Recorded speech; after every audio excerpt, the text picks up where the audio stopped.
कृष्णाय वासुदेवाय हरे परमात्मने प्रणतः क्लेश नाशाय गोविंदाय नमो। इसका जप करो और जब तक तुम्हारा काम पूरा ना हो जाए ब्रह्मचर्य से रहो। राधा राधा राधा राधा राधा, जो कर चाहोगे हो जाए, पर पवित्र आचरण। अगर आप संकट में हैं पुकार के देखिए राधा, पूरा दृश्य बदल जाएगा। पुकार के तो देखिए। एकमात्र प्रभु का भरोसा रखना। अगर विपत्ति संपत्ति में न बदल जाए तो हमें बताना। मंत्रों पर अविश्वास मत करो, नाम पर अविश्वास मत करो। तुम अनुष्ठान को जानते ही नहीं कैसे किया जाता है। एक कामना की पूर्ति, तुम विश्व की कामना की पूर्ति कर सकते हो, विश्व की कामना की पूर्ति। बोले आप क्यों नहीं कर लेते? क्योंकि हम विश्वात्मा की कामना किए हुए हैं, हम विश्व की नहीं। हम जिस बात की कामना किए हुए हैं उसके लिए विश्व का विस्मरण करना है। मन मन की रुचि जान नेह विधि अनुसरें। हम प्रियालाल की मन की बात जानकर उनकी सेवा में रत होना चाहते हैं। नहीं, नाम और मंत्र में इतनी ताकत है, आप उसको समझ नहीं पाएंगे। आप विचार करके देखिए, जब कोई पवित्र अनुष्ठान कोई राक्षस करता था तो बहुत पहले से ही वो मदिरा त्याग देता था, मांस खाना त्याग देता था, दूसरे की निंदा करना त्याग देता था, अपवित्रता का त्याग कर देता। परम पवित्र ऋषियों की तरह होकर वो तब अनुष्ठान करता था। यद्यपि वो जगत विनाश के लिए अनुष्ठान होता, पर उसके लिए भी पवित्रता की ऐसी आवश्यकता थी। अब आप बेविचार करो, शराब पियो, मांस खाओ, गंदे आचरण करो और बोलो हमने राधा राधा कहा लेकिन काम नहीं बना। वो बोल रहे थे कि कितना भी बड़ा संकट हो, फिर बोल रहे हैं। अगर भयानक से भयानक विपत्ति को ऐसे न नष्ट कर दे तो बता देना कृष्णाय वासुदेवाय हरे परमात्मने प्रणतः क्लेश नाशाय गोविंदाय नमो। इसका जप करो और जब तक तुम्हारा काम पूरा ना हो जाए ब्रह्मचर्य से रहो। झूठ मत बोलना, मदिरा मत पीना, मांस मत खाना, और ना काम हो जाए तो हमें बताना कि भारी से भारी विपत्ति का नाश करके भगवान श्री कृष्ण का आश्रय उसे ऊंचे उठा देगा, इस जगत की धरा से उठा देगा। विश्वास नहीं? आप मदिरा पियो, मांस खाओ, बेविचार करो, सोचो 1,00,000 2 लाख महात्मा को दे देंगे, हमारी कामना पूर्ति हो जाएगी। बिल्कुल भूल में मत रहना। आपको संशय होता है नाम पे, संशय होता है मंत्रों पे, संशय होता है शास्त्र के विधान पर। आप चलते हो शास्त्र विधान से? कहां चलते हो? अरे हम जब कह रहे कोई राक्षस भी अनुष्ठान करता था तो वो इन नियमों का पालन करता था। इतना अनुष्ठान में कि मेघनाथ को पैरों से मार रहे हैं बंदर भालू, पर वो ना मंत्र छोड़ रहा है, ना हिल रहा है, ना उनकी तरफ देख रहा है। इतना सहनशील होना चाहिए अनुष्ठान के लिए। किसी कामना की पूर्ति के लिए सांगोपांग अनुष्ठान करो, भला कामना की पूर्ति ना हो जाए? नहीं। आप शास्त्रों में पढ़ के देखो, संतान उत्पत्ति के लिए कैसे व्रत, पयोव्रत का कैसे अनुष्ठान किया। पवित्र रह करके इतनी इतनी मात्रा में ये आहार लेना है, इस मंत्र का जब भगवान गर्भ में आ गए। क्या चाहिए तुम्हें? भारी से भारी विपत्ति को दूर करने के लिए आर्त भाव से पुकारो भगवान को। तुम्हें धनी बनना है, अनुष्ठान कीजिए। हम कह रहे किसी विशेष मंत्र आदि की तरफ ना बढ़िए, बोलिए राधा राधा। क्या चाहिए आपको? कृष्ण कृष्ण बोलिए। सब मंत्रों का सार है नाम में, आप बोलिए तो नाम। पवित्र होइए, गंदे आचरण छोड़िए। क्या चाहिए आपको? भगवान का नाम जहां गूंजता है वहां ऐश्वर्य अपने आप चरणों में लौटता है। अब छल कपट करो, हिंसा करो, गंदे आचरण करो, सोचो हम बहुत बड़े धनी बन जाएं, तो दुष्कृति का फल दरिद्रता और दुख होता है, सुकृत का फल ऐश्वर्य और सुख होता है। अब लगाओ तुम कांटेदार वृक्ष और चाहो कि हमको रसीला फल प्राप्त हो, तो इसे मूर्खता ही कहते हैं। फिर दोष देता है काल, कर्म, ईश्वर को, शास्त्रों को, मंत्रों। अरे कुछ नहीं, नाम मंत्र में जरा सी भी अनुष्ठान में त्रुटि हो जाए तो उसका फल बदल जाता है। आप कहां अनुष्ठान कर रहे हैं? कौन सा अनुष्ठान कर रहे हैं? सबसे पहला नियम अनुष्ठान का होता है पवित्र आचरण, ब्रह्मचर्य, सत्यवाद, पवित्र भोजन, संयम से कोई भी अनुष्ठान कर, किसी भी विषय का अनुष्ठान करके देखो, अभी हो जाएगा। ये तो हमसे नहीं होगा, तो फिर आप बड़ी बड़ी कामनाएं करते हो, हवा में कामनाएं पूर्ण हो जाएंगी। किसी की भी किसी का भी महाबली या तेजस्वी पुत्र पैदा हुआ, उसको देखो कैसे रहा है, उसके माता पिता कैसे आचरण किए हैं।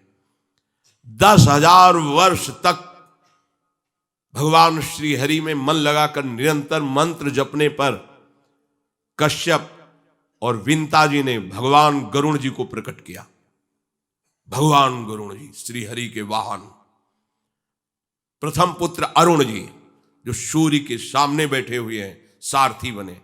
10,000 करदम जी भारी तपस्या करके पत्नी प्राप्त कर रहे हैं, तो भगवान स्वयं कपिल देव जी के रूप में अवतार ले, बिना भजन के, बिना पवित्रता के, बस कामनाओं की पूर्ति, हवा में कामनाओं की पूर्ति हो जाएगी। मनमानी आचरण, कुछ नींबू काट दो, उसमें सिंदूर रख दो, या कलावा बांध दो, या अंगूठी बांध लो, या जंतुर मंत्र बांध लो, भस्म, इनसे कुछ होगा? कुछ नहीं होगा। राधा राधा राधा राधा राधा, जो कर चाहोगे हो जाए, पर पवित्र आचरण, साथ में पवित्र आचरण हो। एक किसान भी अन्न बोता है तो खेती को तैयार करता है, आपको अपने हृदय की भूमि तैयार करनी होगी। कामना पूर्ति के लिए ऐसे थोड़ी चला जाता है। देखो ना, ऐसे एक चपत लगा दी सुरुचि ने, क्योंकि उसकी रुचि के खिलाफ हुआ कि वो पिता की गोद में बैठना चाहते थे। छत्री बालक माता के पास गए, उनका नाम सुनीति है, वो सुंदर नीति से चलती है, वो रुचि से चलती है, सुरुचि अपनी रुचि, और वो सुनीति सुंदर नीति से चलती है। माँ, पिताजी ने गोद में बैठाला नहीं, और माँ ने चपत लगा दी और कहा तू ऐसे कि गर्भ से प्रकट हुआ है, सिंहासन का अधिकारी नहीं, अगर तुझे सिंहासन पर ही बैठना है तो जा तपस्या कर और मेरे गर्भ से प्रकट हो। तपस्या इस बात की कर कि मेरे गर्भ तब कहीं तू पिता की गोद में बैठ सकता है। बोले हाँ बेटा। महाराज तो मुझे दासी भी मानने के लिए अब तैयार नहीं है। बेटा, भगवान नारायण का जिसने आश्रय लिया उसकी कोई कामना अधूरी नहीं रही। जाओ तुम भगवान श्री हरि का आश्रय लो, वही तुम्हारी कामना की पूर्ति करेंगे। मेरे में तो कोई सामर्थ्य नहीं, पर मैं आशीर्वाद देती हूं, मेरा आशीर्वाद कवच की तरह तुम्हारी रक्षा करेगा। 5 वर्ष का बालक चला भगवान। वो प्रेम नहीं चाह रहे हैं, वो पद चाह रहे हैं। कैसे जीवन व्यतीत किया देखो। 6 महीने की बात। बोले 6 महीने में, 6 महीने में एक छोटा सा बालक इतना कष्ट सह रहा है। 6 महीने तो बहुत समय हो गया। भगवान तो इससे भी बहुत करुणा में, एक आर्त पुकार में उपस्थित हो जाते हैं। एक बार जिन नाम ली हित सो होए अति दीन। अगर कोई कामना नहीं है, केवल प्रभु की मिलन की चाह है और हृदय आर्त भाव से पुकार दे तो दूसरा नाम नहीं लेना पड़ेगा। एक बार जिन नाम ली हित सो होए अति दीन, ताको संग न छाणहि ध्रुव अपनो कर लीन। ये महारसिक शेखरों के वचन है, कोई ऐसे मिथ्या वचन थोड़ी। श्वास को भी रोक लेते हैं। भगवान का जो मंत्र श्री देवर्षि नारद जी ने दिया उसी का ध्यान कर रहे। ऐसा पद मिला कि सप्त ऋषि परिक्रमा करते हैं। ना उनके पिता को मिला, ना उनके पितामह को मिला। इसके आगे तो है ही नहीं। उत्तानपाद, महाराज मन, ब्रह्मा, बस ऐसा पद मिला कि किसी को पद नहीं मिला। पर आप देखो कामना की पूर्ति के लिए कैसे निष्ठावान हो करके, प्राणों को समर्पित करके भगवान की आप बीड़ी सिगरेट पियो, प्याज लहसुन मांस मछली दुनिया की दलित दुराएं करो, हाँ हमारी कामनाओं की पूर्ति हो जाए। बेकार बकवास करते हैं लोग आकर। परमार्थ को एक हंसी बना दिया है, एक मजाक बना दिया है। संतों को एक नाटक बना दिया है। संत मार्ग को एक उपहास का स्वरूप बना दिया है। हमारी ये कामना की पूर्ति कर दो। उनका जीवन कामना की पूर्ति के लिए तुम्हारे है। अरे तुम्हें निष्काम करके भगवत साक्षात्कार कराने के लिए कि छोटी मोटी जिनमें तुम फंस कर तुम्हारी दुर्गति हो रही, उसी में और वो बढ़ावा देने के लिए। पर संसार तो अपनी बात मानता है, उस ना शास्त्र की बात मानता है ना संतों की। भगवान कह रहे हैं वो सुकृति है जो मेरे से धन चाहते हैं, दुष्कृति तो आ ही नहीं सकता। तो आप सुकृति के आचरण करो। बड़ा विचित्र भाव है संसार का। चाहता है सुख, आचरण करता है दुख पाने वाले। दुष्कृति करो, पाप करो, सुख चाहो, कैसे हो सकता है भाई? कैसे हो सकता है ऐसा?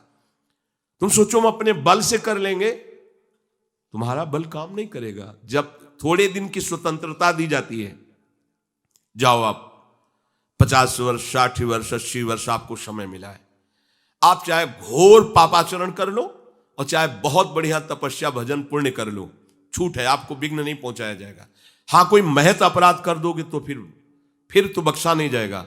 साधो ज्ञान तुरंत भवानी, कर कल्याण अखिल के हानि। अगर कोई महत अपराध बन गया तब तो, नहीं तो छूट है तुम्हारी, कमा लो जो कमाना चाहते हो, पापाचरण या पुण्य जो कमाना चाहते हो। तो आपको लगता है कि आदमी बड़ा सुखी दिखाई दे रहा है, बेईमानी करता है, पापाचरण करता है, छूट दी गई है भगवान की तरफ से। ये कर्म भूमि है, तुम कर्म कर सकते हो, अच्छे या बुरे दोनों की छूट है। तुम भगवान का भजन करके नारायण बन सकते हो, नारायण स्वरूप में स्थित हो सकते हो। तुम गंदे आचरण करके भूत प्रेत बन सकते हो, सुअर कुत्ता बन सकते हो, और भी नीची योनियों में जा सकते हो। तुम स्वतंत्र हो इस समय, जो चाहो कर सकते हो।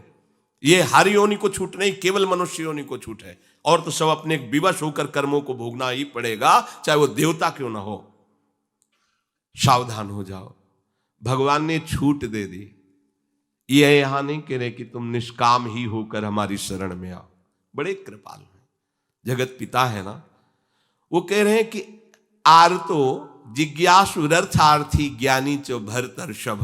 मान लो बहुत दुष्कृति है, बहुत गंदे आचरण वाला है, और उसको किसी भी संयोग से भगवान में रुचि हो जाए तो अब उसे दुष्कृति नहीं कहा जाएगा। अपने लोगों की यही कि अगर जीवन में कभी पीछे हमने उसको कोई ऐसा आचरण करते हो, जीवन भर यही उसी आचरण को देखेंगे हम, ये वो गंदा आदमी है जिसने ऐसा किया। भाई एक तरंग आई थी, उस तरंग में उसके द्वारा वो गलती हो गई, इसके बाद वो भगवान की शरण में वो सुधार, वो महात्मा बन जाएगा। पर हमारी दृष्टि उसके नाम जपने पर, उसके भगवत मार्ग में चलने पर नहीं, क्योंकि हम लोग उसी का आदर करते हैं। वो झूठ बोला था, वो झूठ बोलने वाला है, वो बेईमानी की थी, वो हाँ गंदी दृष्टि से उसने देखा था, वो ऐसे ही दृष्टि उसकी रहेगी। नहीं, ऐसा नहीं। दुष्कृति आचरण करने वाला किसी संयोग से यदि उसकी भगवान नाम में रुचि हो गई, सत्संग में रुचि हो गई, भगवान का आश्रय ले लिया, तो भगवान कहते साधुरिव समंतव्य। अब उसे साधु मानो, बड़ा पुण्यात्मा है, क्योंकि मेरे आश्रय में आ गया, मेरी शरण में आ गया। भगवान कृपा करके ये 4 बातें कह रहे हैं। अगर आपको कोई भारी से भारी संकट है, चाहे जितना बड़ा संकट हो, कई घटनाएं अपने जीवन में हमने देखी, आश्चर्यमयी घटनाएं, जो बिल्कुल बस केवल भगवान ही बचा सकते थे। मुरारी शरण जी और कई संत अपने गिरिराज जी की परिक्रमा में रात्रि में गए थे। 2 बजे के लगभग वापस आ रहे थे हाईवे से, और ड्राइवर सो गया, और डिवाइडर उस पे गाड़ी ऐसे एकदम जोर से, राधे श्याम, बिल्कुल रफ्तार से गाड़ी चल रही, एकदम ऐसे, एकदम आवाज जोर से प्रभु की इच्छा से निकला, राधे श्याम। गाड़ी बंद, ऐसे ही ड्राइवर बार बार सबसे हाथ जोड़ के कि पहली बार ऐसी गलती हुई, मैं सो गया पहली बार। वो समझा कि पीटे, हम कुछ नहीं, शांत, ना कोई पीछे से गाड़ी आई। अब इंजन कैसे बंद हुआ, वो गाड़ी वहां कैसे रुक गई, केवल प्रभु। इसका हम कोई महत्व नहीं रखते कि कोई बड़ी बात है। अरे जीवन उनके हाथ में, आज ले लें या कल ले लें, लेना, ये जीवन उनको समर्पित है। जैसा अगर आप संकट में हैं, पुकार के देखिए राधा, पूरा दृश्य बदल जाएगा। पुकार के तो देखिए, पर बिना अपनापन हुए पुकार नहीं सकते आप उस समय। अरे दैया रे, ऐसे आएगा, राधा नहीं निकले, अरे बाप रे, ऐसे आएगा, राधा नहीं निकलेगा, क्योंकि तुम्हारे दैया और बाप है ना। हाँ, हमारे तो यही है जो कुछ है, राधा। दर्शन करने राधा वल्लभ जी के जा रहे थे, शराब पिए मोटरसाइकिल से, उधर से कोई आ रहा था, हमारे दोनों पैरों के बीच में पहिया, मोटरसाइकिल रफ्तार से आ रहा था, बस ऐसे। अब आगे हाथ रखी जाएगा जब वो ऐसे, वो जो खोपड़ी सी होती मोटरसाइकिल, ऐसे श्री राधा, ऐसे बंद मोटरसाइकिल। बोला बाबा बंद कैसे हो गई? हम कहा भैया बंद ना हो जाती तो हमें बंद कर देते। तो बोले बाबा हम शराब पिए थे तो हमसे संभली। हम कहा हम कुछ नहीं कह रहे, आप जाइए। बोले हमें तो आश्चर्य कि बंद कैसे हो गई। तो हम कहा हम जिनकी शरण में हो, कर तुम अकर तुम अन्यथा कर तुम सर्वसमर्थ है। भगवान का प्रताप जगह जगह जगह जगह देखा है। मतलब कैसे हम तुम्हें बताएं। महुआ से आ रहे हैं ट्रेन में, अब किसी श्रद्धालु ने टिकट दे दी। अब हम ज्यादा पढ़े लिखे तो है नहीं, कक्षा 9 पढ़े, संसारिकता का ज्यादा ज्ञान नहीं, बचपन से इसी में लगे रहे, तो अब वो तो ज्ञान। अच्छा, उसके कौन पढ़े कि कौन से स्टेशन की क्या, हमें तो भाई टिकट दे दी, लो महाराज आप बनारस की टिकट, तो अपनी झोली में डाल ली और बैठाल दिया वो अच्छे वाले उसमें है, हाँ जो भी रूम कहे जाते हो, वातानुकूलित कक्ष जो होते उसमें। हम तो क्या हमारे पास टिकट है, और आए वो जांच वाले, टिकट, हम बड़े गर्व से लिखा होगा ये टिकट है भाई। उन्होंने देखा, बोले स्टेशन कब निकल गए हो, कहाँ बैठे हो तुम, ये जनरल की टिकट है और ये स्टेशन तो कब निकल, कहाँ जाना है हमका, वाराणसी।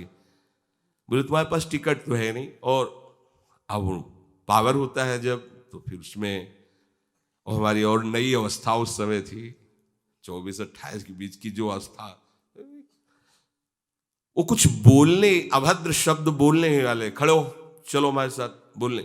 ऊपर एक आदमी नीचे उतरा, अंग्रेजी से उनसे बात की, इतनी बड़ी कागज में टिकट बनवाई, हमें दी, पैसा दिया और कहा सर आप जाइए।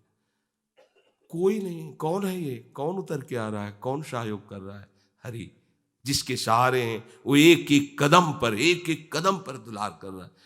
अब संकट निवृत्ति के लिए हम प्रभु का आश्रय न लेकर जगत का आश्रय बड़े बड़े चूक कर देते हैं। अमुक अमुक हैं, उनका संबंध हम दृढ़ रखते हैं क्योंकि कभी हुआ तो वो काम आएंगे। धिक्कार है भगवत शरणागत कहला करके किसी अन्य का आश्रय लेना। इतने बड़े मालिक हैं, सर्वत्र सर्वशक्तिमान, तुम्हें और किसी का आश्रय चाहिए? पर ये बात तभी समझ में आएगी जब खूब सत्संग करोगे और नाम जप करोगे। भगवान का आश्रय पल पल पर देखा है, उनका जीवन में दुलार देखा है। बस ये लगा कि भगवान ही बचा सकते हैं, दूसरा कोई नहीं बचा सकता। गंगा किनारे कुछ जगह ऐसी होती है जो ऊपर से एकदम सूखी पपड़ी दिखाई दे रही, वो अंदर भारी दलदल होता है। हम लोग अपनी मस्ती में चले जा रहे हैं, पीछे से आवाज, ए बाबा रुकना, कदम रुकिए। वो दौड़ के आया, बोले बाबा आपको पता है ये यहां से देखो आधा किलोमीटर तक दलदल है, फंस जाओगे तो वहीं खड़े खड़े मर जाओगे, कोई निकालने वाला नहीं। ऊपर से सूखी पपड़ी, नीचे पग पग पर प्रभु को देखा है। आर्थ, अगर संकट निवृत्ति कोई कर सकता है तो भगवान श्री हरि कर सकते हैं। आप उनका आश्रय, भगवान उसको अपना कर के कहते हैं बड़ा उदार है, उसने मेरी शरण ली। उदार, जैसे बच्चा दौड़कर घर आ जाए, माँ की गोद में बैठ जाए तो माँ क्या कहती है, बहुत दुलार करती है। ऐसे दुलार करते हुए उस मनुष्य को भगवान करे ये बड़ा उदार है, बड़ा सुकृति है, इसने दुख निवृत्ति के लिए मेरा आश्रय लिया। अगर सत्संग सुनकर तुम्हें थोड़ा भी भाव आ रहा हो तो किसी भी विपत्ति में किसी का सहारा मत लेना, एकमात्र प्रभु का भरोसा रखना। अगर विपत्ति संपत्ति में न बदल जाए तो हमें बताना, और अगर किसी का सहारा लिया तो बनती हुई बात बिगड़ती चली जाएगी, ये पक्का समझ लेना। आपको लगेगा कि उनका फोन नंबर कर दें तो एक फोन में सारी बात संभल जाएगी, नहीं भाई, ये लोकवत थोड़ा संभलता नजर आएगा, लेकिन वो बात बिगड़ जाएगी जिससे सारी बात बननी नहीं। बने तो रघुबर ते बने और बिगड़े तो भरपूर, बिगड़ जाने दो। क्यों? इतनी बिगड़ जाएगी तो संभलेगी कैसे? वो बिगड़ते बिगड़ते अंतिम स्टेज पर ऐसा संभाल देगा जितनी संभली थी उससे 1000 गुना बढ़ के। वो बड़ा महामहिम है। अर्थार्थी जो केवल भगवान से अर्थ चाहता है, ठीक है, हमें धन चाहिए तो भगवान श्री हरि का आश्रय ले, जो चाहिए आप मान लीजिए, पर गलत आचरण कर रहे हो इसलिए आपके ऊपर प्रभाव नहीं पड़ रहा। हमारी बात हाथ जोड़कर हम प्रार्थना करें, मान लीजिए सब कामनाओं से पीड़ित है, सबकी कामनाएं पूर्ण हो जाएंगी। जो इच्छा करी हो मन माही, प्रभु प्रसाद कछु दुर्लभ नाई। पर मांस खाना छोड़ो, शराब पीना छोड़ो, पराई बहन बेटियों के साथ गंदी दृष्टि करना बंद करो, ये गंदे आचरण बंद करो, राधा राधा बोलो, ना पूर्ण हो जाए तो हमें बताना। मनमानी आचरण करते हो, गंदे पापाचरण करते हो, फिर कहते हो कि हमें कुछ दिन राधा नाम जपते हुए अभी लाभ नहीं मिला। लाभ कैसे मिले? आप नीचे से तो ऐसे असाधन कर रहे हो, पापाचरण कर रहे हो, प्रभु की आज्ञा का उल्लंघन करोगे तो कैसे प्रभु प्रसन्न हो जाएंगे तुम पे। हमें किसी से अपना काम बनाना होता है ना, तो उसकी रुचि के अनुसार चलना होता है। एक साधारण व्यवहार की बात करें, हमें आपसे काम बनाना है तो हमें आपकी रुचि देखनी पड़ेगी और आपकी रुचि के अनुसार चलना पड़ेगा। आपकी भावना में हमारी कदर बने तब हमारी बात बनेगी। तो हमारे प्रभु तो पहले ही कहते हैं तुमसे कि ममई वांसो, तू मेरा है। पर प्रभु की आज्ञा है शास्त्र के अनुसार चलो, जो मैं बोल रहा हूं वैसे ही चलो। ऐसा चलोगे तो तुम्हें धन मांगना ही नहीं पड़ेगा। आपको मजाक लगता है ये सब कथाएं सुनकर, अगर विश्वास हो तो तुम्हें मजाक न लगे, ऐसा तुम्हारे जीवन में भी हो जाए। नरसिंह मेहता जी के पास उनकी बेटी के यहां भात भरने के लिए जब चर्चा चली तो अब ये लगा कि अगर यहां निमंत्रण नहीं भेजेंगे तो बहू को दुख होगा, और निमंत्रण भेजते हैं तो बेइज्जती की बात होगी, क्योंकि सब बाबा जी आएंगे फटे पुराने कपड़े, मजीरा और करताल लिए, और हरि नाम कृष्ण नाम गोविंद नाम कीर्तन करने। अब यहाँ वीआईपी लोगों के बीच में और लोग पूछेंगे कौन है, तो कहेंगे समधी। बेइज्जती महसूस होगी। धनाभिमानियों को ये रहता है कि ये तो भिखारी हैं, बाबा जी हैं, इनके सामने क्या बेइज्जती नहीं। तो बोले इतना लिख दो कि वो आएंगे ही नहीं, इतना पर्चा में भात का सामग्री लिख दो कि वो आएंगे ही नहीं। ये बात जमे कि निमंत्रण भी हो जाएगा और नहीं आए तो बेटी भी, जो बहू है वो भी नाराज नहीं होगी, भाई निमंत्रण तो गया है, पूरा लिख दिया। नरसिंह मेहता जी के पास पत्र गया, उन्होंने देखा, जाके ठाकुर जी के चरण, महाराज, क्योंकि भगवान की सिवा कोई आश्रय है नहीं। तैयारी की गाड़ी में, तो अब वहां 10-5 तो संत महात्मा कीर्तन, पूरी मंडली भगवत कीर्तन कर, गाड़ी में बैठ के, अब नरसिंह जी के सिवा उनका कोई था नहीं, और नरसिंह जी की हरि आश्रय। अब जहां नरसिंह जी वहीं, मान लो अपने लोग चलेंगे तो पूरे चलेंगे, जहां चलेंगे। अब कीर्तन करते हुए ऐसा भात भरा था ठाकुर जी ने कि भूतो न भविष्यति, स्वर्ण की वर्षा हुई थी, लिखा है स्वर्ण की वर्षा हुई थी। द्वारिकाधीश की गाड़ियां लगी हुई थी, बैलगाड़ियों में सब लदे स्वर्ण आभूषण, सब गांव का गांव पूरा कंचन का हो गया था। ऐसा वैभव भगवान ने प्रकाशित किया। आपको क्या भगवान पर विश्वास नहीं? क्या आप प्रभु के नहीं हैं? क्या आपको प्रभु ऐसा प्यार नहीं करते? पर आप प्रभु के ऐसे आश्रित नहीं होते, इसीलिए आपको अनुभव में नहीं होता।